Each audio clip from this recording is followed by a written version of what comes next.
Hi there, it's Victor here from foreces.com, and in today's video we're going to be looking at supply and demand and how supply and demand affects the exchange rate of currencies we trade in the forex market. Okay, previously we showed you the exchange rates. We showed you how the exchange rates are quoted. We talked about the bid, we talked about ask, and we talked about the spread.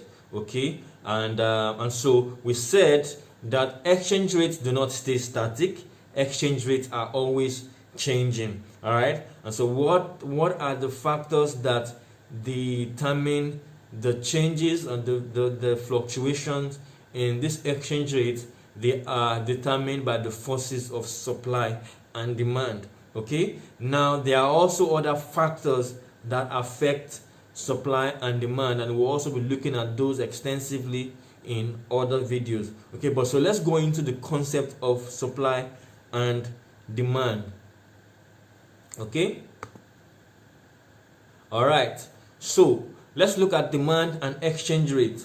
Right, if you did economics in secondary school, we did economics in the university. Okay, you simply know the simple law of the market is demand and supply, and that law it applies in any market whatsoever. When the demand for a commodity rises, okay, the price of that commodity rises, and when the demand falls, the price also falls. Now when the supply of a particular commodity rises, the price falls, right? Because it's excess in the market, it's flooded the market. And then when the supply falls, okay, it means it's scarce, and then that will cause those who have it at any point in time to hike up their prices. Okay, same thing for demand. When demand, like example now, demand for crude oil is low. Okay, and that's why you saw, why is the demand for crude oil low? Coronavirus, lockdown, and all of that. So you can see how world events affect the money in your bank account, how world events affect supply and demand. Okay, so as the demand for a particular currency increases, its exchange rate increases, and while as the demand reduces, the exchange rate reduces. You know, and the reverse is the case for supply. Okay, so we are not surprised, okay, that crude oil went to as low as $11 in the spot market and went as low as minus $43 to $49 in the futures market. And that's just a very simple real life explanation of what demand and supply and how it affects the exchange rate. Okay, so because of the coronavirus lockdown, okay, economies were locked down, flights in and out of countries short, right?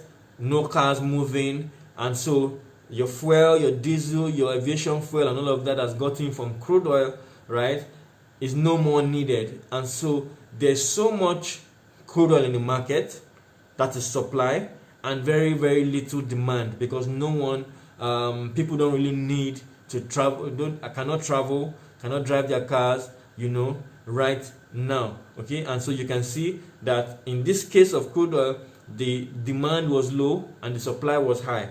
And so when the supply is high, okay, let's use demand. When the demand is low, the price drops. Okay, and so if we look, once the lockdown begins to abate, right, and economies begin to open up, as you can see now that the UK is planning to open up, US is planning to open up, somewhat Dubai has opened up, and so you can see that demand for crude oil starts picking up, and then you can see that the price of crude oil has gone up somewhere around $25 now. Okay, so as demand rises, the price of the product rises. Okay, and also in terms of supply, one of the reasons why the price of crude oil is rising now is also because the OPEC and the OPEC Plus, right, have come together and have agreed, right, to cut the production.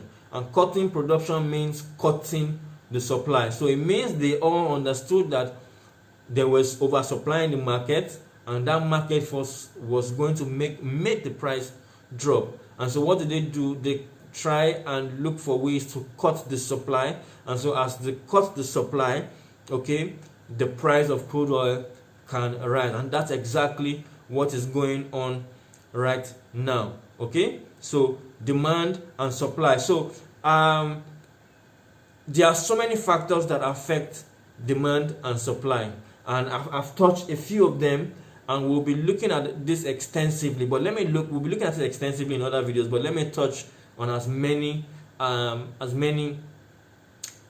we can look at now. Okay, for example, let's take Nigeria for example. Because the price of crude oil has dropped drastically, okay, Nigeria has limited access to foreign exchange, right? As a matter of fact, at a point, countries were no longer buying crude oil, okay? Countries were actually paying people to come to collect their crude oil because the price was in negative for the May price, I think May and June futures price. Okay, so example, because the price of crude oil dropped and the demand for crude oil dropped, our foreign exchange what we call a reserve was also affected in Nigeria. Okay, so if, for example, let's use example, we have multinational firms in Nigeria, MTN for example. Recently we have been experiencing scarcity of foreign exchange, okay, and so those who are importing goods from China, they need foreign exchange to meet up their payment. Okay, there's a lot of demand for foreign exchange, there's a lot of demand for dollar, but guess what? The supply is very, very low. Okay, the supply is very, very low because of the whole coronavirus and crude oil effects. And what happened to the US dollar naira exchange rate? It went higher. Why? Because the supply of dollars in the Nigerian market was reduced and very, very low. And what happened to the exchange rate? It went up from 360 to currently around 445, 450. Okay, so you can see the factor that one factor that affects exchange rate there, right? The dollar naira exchange rate has been affected simply because it's still ties back to crude oil, still ties back to coronavirus pandemic effect. Okay, so one of the factors that affects supply and demand is also global market events. Right, global market events. What else can I use as an example? Factors that affect supply and demand. I think you have so many of them. Monetary policy operations. Okay, I was talking about how MTN, example, multinational companies in Nigeria want to repatriate their funds out of Nigeria. They cannot repatriate their funds from Nigeria to South Africa in naira. It has to be done in dollars. And what will happen? That is going to create demand for dollars. And where the system cannot meet that demand, okay, you can see speculators start taking advantage of the market and converting their naira to dollars, and then you see the price or the exchange rate or the price of the naira dollar, right, or the dollar naira go higher. You have other companies, Shell, okay, you have Shell, you have Total, you have so many of them. When they want to repatriate their funds out of Nigeria, they do so in foreign currency, okay, and where there is no demand, where there is no supply to meet that demand, it directly affects the exchange rate. So I'm just giving you a few factors that affect supply and demand, but we'll touch more on them, right, when we do fundamental analysis. Okay, fundamental analysis is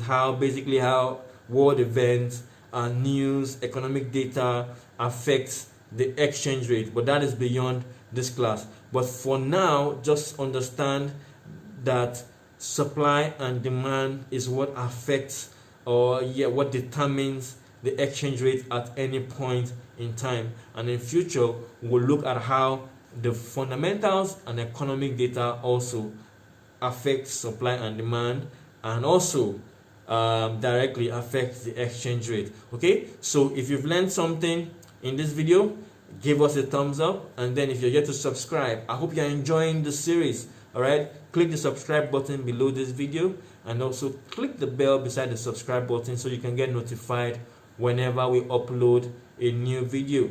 We're taking it step by step, and I trust that in the next couple of weeks to months you will be well grounded in the financial markets and be ready to take it to the next level. Okay, so I'll see you in the next video. Have an amazing day.